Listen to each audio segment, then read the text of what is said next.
Welcome back to The Breakdown with me, NLW. It's a daily podcast on macro, Bitcoin, and the big picture power shifts remaking our world. What's going on, guys? It is Tuesday, March 4th, and today we are doing a grab bag, everything from day two reserve takes to a bipartisan group coming together to fight for crypto policy to the SEC dropping more lawsuits. Before we get into that, however, if you're enjoying The Breakdown, please go subscribe to it, give it a rating, give it a review, or if you want to dive deeper into the conversation, come join us on the Breakers Discord. You can find a link in the show notes or go to bit.ly/breakdownpod. All right, friends, obviously the big discussion continues to be the strategic crypto reserve. And while there was much acrimony going around, as you got from yesterday's episode, it seemed at least that markets were enjoying the news. Alas, the rally was snuffed out just as quickly as it began. Monday saw Bitcoin retrace the entire move, trading back down at 83,000. Solana is now trading below its weekend price level after pulling back by 20%. XRP has also fully round-tripped, with CryptoQuant reporting record levels of selling from Ripple whales. Cardano is holding up a little better, but was also down over 25% on the day. And if you were thinking that this was just an exit pump for insiders, well, the price action lends a lot of credence to that idea. Quinn Thompson, the CIO of Lecker Capital, wrote, "You guys sold the glaringly obvious low liquidity weekend crypto scam exit pump into a bearish retest area, right?" Quantian tweeted, "Bitcoin has retraced the entire move since Sunday. Time to announce another strategic reserve, I guess." Paulo Macro commented, "I don't think people fully appreciate the news failure today in crypto following the Trump and dump. It makes you wonder if Trump tweets about stocks, will people buy or sell?" Now, as far as actual policy goes, the calls for the reserve to be Bitcoin only did nothing but increase. Tyler Winklevoss, the co-CEO of Gemini, wrote, "I have nothing against XRP, Solana, or Cardano, but I do not think they are suitable for a strategic reserve. Only one digital asset in the world right now meets the bar, and that digital asset is Bitcoin. Many of these assets are listed for trading on Gemini and meet our rigorous listing policy criteria. But with respect to a strategic reserve, it's another standard. An asset needs to be hard money that is a proven store of value like gold." Jeff Park, the head of Alpha Strategies at Bitwise, tweeted, "Listen, I represent a premier crypto firm that manages the world's largest index fund, and I'm telling you that Bitcoin should be the only strategic reserve asset. What else do you need to know?" Others are starting to come around to the idea that the entire concept of a strategic reserve doesn't make a lot of sense. Marty Bent, the managing partner at 1031 Ventures, tweeted, "The real Bitcoin strategic reserve in the US sits in the wallets of individuals and businesses. If the Trump admin wants to win the Bitcoin race, the best way to do that is to unleash the private market. Admit that Bitcoin is an emerging currency, eliminate the capital gains tax, enshrine the right to self-custody and private usage into law. If Trump does these three things, it won't matter how much Bitcoin the federal government holds. The American private market will ensure that the US wins the Bitcoin race." Indeed, overall, there's starting to be a sense that this isn't the policy the industry was pushing for. Jake Chervinsky, the chief legal officer of Variant Fund, tweeted, "Crypto has always been libertarian at heart. Most of us working here never wanted government to buy our bags or give blockchains a regulatory moat. We just wanted the boot off our necks so we could compete in the free market. Less strategic reserve, more protections for devs." The Monday research notes are a little mixed on what to expect moving forward.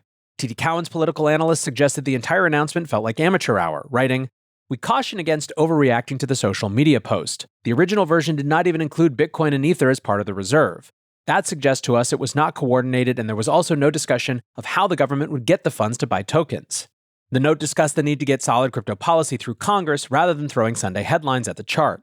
Indeed, one of the big questions moving forward would be whether Republicans could actually get the votes to pass a lasting Bitcoin reserve through Congress. Standard Chartered was a lot more bullish on the situation, as is usual for that research shop. They noted that February was the worst month for Bitcoin since June of 2022, but that last weekend was the strongest since January 2021. Analysts wrote, "That combination of the worst month in 2.5 years followed by the best weekend in 4 years looks to me like the first solid data point of a Trump put for crypto, similar to the Fed put for stocks." The Fed put, of course, refers to central bankers intervening in drawdowns using liquidity injections. Standard Chartered reiterated long-term targets, aiming for 200,000 by year-end and 500,000 by the end of 2028, writing, "We've moved from selling rallies to buying dips, and hence I refocus on my $500,000 Bitcoin target." The big concern out of all of this is that this does the exact opposite of legitimate the industry in the eyes of the world. Hammerfrog commented, "Most of the world has always known this space to be a scam. Trump embracing it and leveraging it in the worst way possible has cemented it as such." Now, looking ahead, we have a packed schedule in Washington. Today, the Senate was scheduled to vote on repealing the IRS broker rule. If passed, this will close the loop on the fight that began in 2021, when impossible reporting requirements for DeFi were inserted into the infrastructure bill. Perhaps more importantly, it will be the first time the new Congress goes to a vote and gives an opportunity for pro-crypto Democrats to signal support for the industry. Tonight's State of the Union address could also feature crypto discussion for the first time. Then Friday's Crypto Summit will be the major event and likely give us a lot more information about where policy is going. A series of summits have replaced the idea of a standing crypto council filled with industry figures. Washington insiders report that a smaller guest list will be announced soon. Rumors are also swirling that Trump will announce zero capital gains tax on US-based crypto on Friday. Now, while that is dominating a lot of Twitter conversation right now, many are pointing out that tax changes require legislation passed by Congress and can't be done by presidential decree, so setting up yet another battle around crypto policy. Hello, friends. I am thrilled to share that Ledger is once again partnering and sponsoring with The Breakdown. Many of you know, but for those of you who don't, Ledger is the most secure hardware wallet for your crypto and logins. It's trusted by 7 million users and secures 20% of the world's digital assets. What's more, Ledger is a lot more than wallets. Over the recent years, they've built a comprehensive ecosystem of products and services, all of which are designed to make digital ownership more secure and accessible. You can buy your Bitcoin with Ledger and Ledger Live, and so much more. Basically, not only do they want to keep your assets secure, they want you to be able to do more with them. Ledger's newest devices, the Ledger Stacks and Ledger Flex, introduced the world's first secure touchscreens, making it easier and safer to manage your transactions and assets. Alongside Ledger Stacks and Ledger Flex, the company also launched the Ledger Security Key app, offering a safer alternative to traditional passwords and enhancing your digital security. If you are in this space, you owe it to yourself to at least check out Ledger and their ecosystem, what they have available to you. So thanks once again to Ledger for sponsoring the show. Good news, though, over in Congress, lawmakers are reaching across the aisle on crypto policy. Congressman Richie Torres tweeted, "Excited to announce that today, Tom Emmer and I are launching the Congressional Crypto Caucus. We hope to build a unified, bipartisan coalition to cement America's leadership in the future of digital assets and blockchain innovation." Emmer amplified the announcement, adding, "Millions of American voters made their voices heard at the ballot box in November. You elected the most pro-crypto Congress and presidential administration in history. To capitalize on this opportunity, Richie Torres and I have launched the Congressional Crypto Caucus. The Crypto Caucus will serve as a unified voting bloc in Congress, a nonpartisan group of members ready to mobilize to support and defend open, permissionless, and private innovation in the United States." As we have been seeing, Congress does have a packed schedule ahead of them when it comes to crypto policy. Several agency rules are in line to be repealed, while stablecoin and market structure legislation are firmly on the agenda. Ron Hammond, the Senior Director of Government Relations at the Blockchain Association, is reporting that the stablecoin bill is rapidly moving forward. His information is that Senator Hagerty's bill will go to a banking committee vote within a few weeks. Hammond added that the House is likely to move a corresponding bill within a month or two. Senator Tim Scott had previously said he wants to get stablecoins and market structure done by April, but that timeline is starting to feel a little tight. More generally, the Crypto Caucus will be an interesting way to gauge support within the House. Unlike the Blockchain Caucus established in 2017, this is explicitly a voting bloc. We don't know how deep membership will be at this stage, especially on the Democrat side of the House. But the group will function as a visible signaling device for lawmakers and a reminder that crypto reforms were a vote winner during the last election. Adding some bipartisanship back into the process is also a big deal after a divisive start to the administration.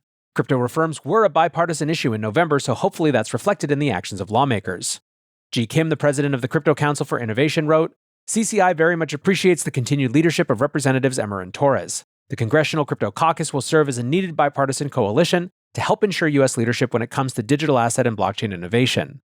It's critical that we have comprehensive legislative frameworks, which will stand the test of time, to provide clear rules to allow for innovation while best protecting consumers and investors." Meanwhile, the unwind of the last administration continues at a rapid clip. Kraken announced that SEC staff agreed to drop their lawsuit, with no admission of wrongdoing, no fine, and no alterations to Kraken's business model. Arjun Sethi, the co-CEO of Kraken, posted, "The case is over. Fairness and justice won. We can now continue to focus on innovation and growth. This is a huge moment for crypto, the US, and the world.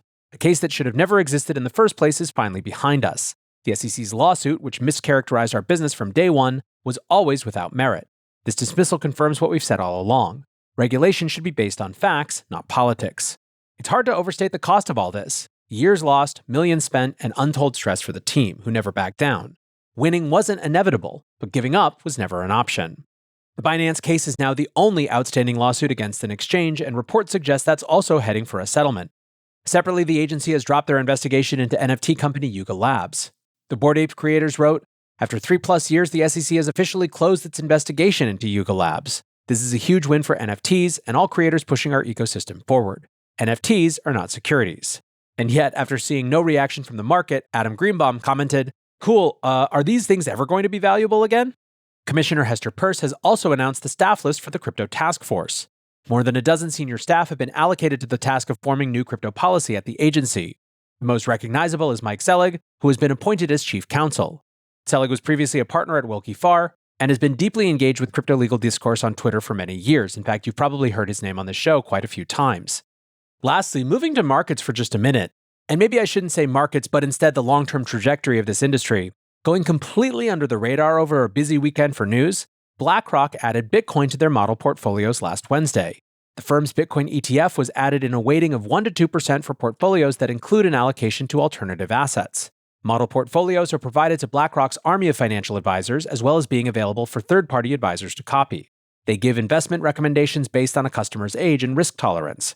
For example, a high-risk model portfolio might suggest a 90% weighting to equities split across multiple domestic and international ETFs, with a 10% allocation to corporate and sovereign bond ETFs. These set allocations allow for easy, rules-based rebalancing between quarters. BlackRock also offers dynamic strategies where investment managers might suggest overweight positions from time to time to fine-tune the portfolio according to current conditions. At the moment, their suggestion is 3% overweight equities, trimmed down from 4% earlier this year. Around $150 billion in assets are managed using BlackRock's model portfolios. With Bitcoin now added, investment advisors will be free to suggest and allocate their clients to the asset class. Eve Kaut, the firm's head of portfolio design, said demand has been strong, adding, "They all want to allocate more to alternatives, but they need guidance on how to size, scale, and rebalance the position." Bloomberg's Eric Balkunas commented, "This is probably better for Bitcoin to be treated as a serious alt rather than a shiny object." In their portfolio update published last week, BlackRock laid out their rationale for investing in Bitcoin. They reiterated their view that Bitcoin can, quote, "potentially serve as a novel store of value and global monetary alternative, hedge to US dollar hegemony and political instability, and proxy play on the broader offline to online digital transition of goods and services, supercharged by boomer to millennial demographic tailwinds." Hammering home Bitcoin's defining feature of scarcity, they commented, "If every millionaire in the US asked their financial advisor to get them one Bitcoin, there wouldn't be enough." And there you have it, folks.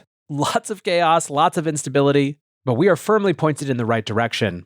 And the things that we get to debate now are much better than the things we were debating just a few months ago. With that, we will wrap today's breakdown. Appreciate you listening as always. And until next time, be safe and take care of each other. Peace.